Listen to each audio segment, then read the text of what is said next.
Doing business in Africa. You can't afford to be without Africa Investor.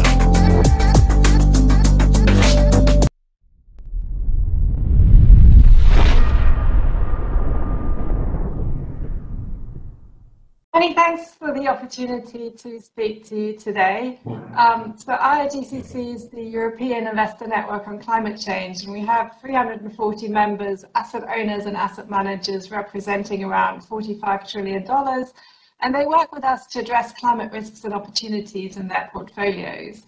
And really, since the start of AfGIIB, we've really seen a lot of interest from the investor community in the COP process and in its outcomes.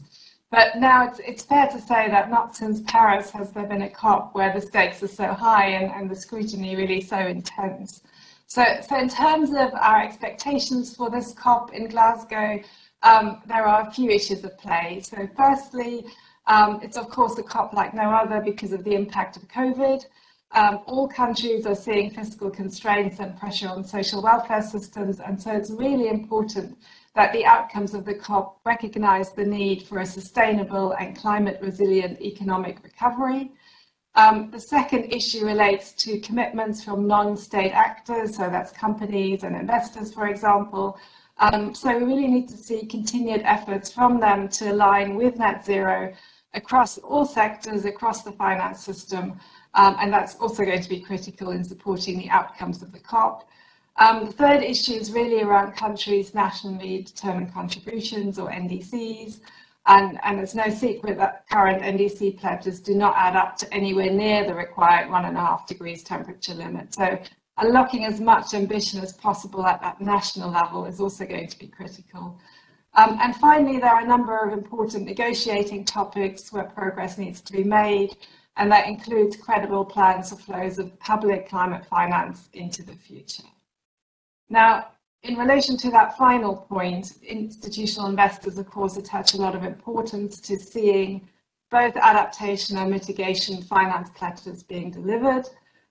We know already that the goal of $100 billion per year by 2020 will not have been met. And so COP26 will be an opportunity for the donor community to restore confidence of emerging and developing markets by really setting out a clear plan for how to achieve their figure, possibly going beyond it, and then really undertaking discussions in good faith on what's to follow. And for investors, the delivery of those finance pledges is also a practical question. Everyone's familiar with the challenges of funneling private investment into emerging markets and developing countries. And so public finance needs to play a key role in helping to unlock that private finance through blended finance mechanisms and sort of wider collaboration between MDBs, the finance sector, and governments. So this climate challenge will really be won or lost in the developing world, and we really look to donor countries to deliver on their pledges at this COP. And then looking forward, it's really exciting to see that COP27 will be an African COP. There's a lot of experience and perspectives on climate change to be shared from the host. And of course, we know the need for much greater investment to help the region transition to net zero. Now, within the investment community, there's been a real shift over the last 18 months. There's a lot of focus on the net zero transition and a real focus in terms of integrating climate risk, but also looking at what is the role that investors can play to have that impact on the real economy. And so what we're seeing is that a growing number of asset owners and asset managers are making net zero commitments.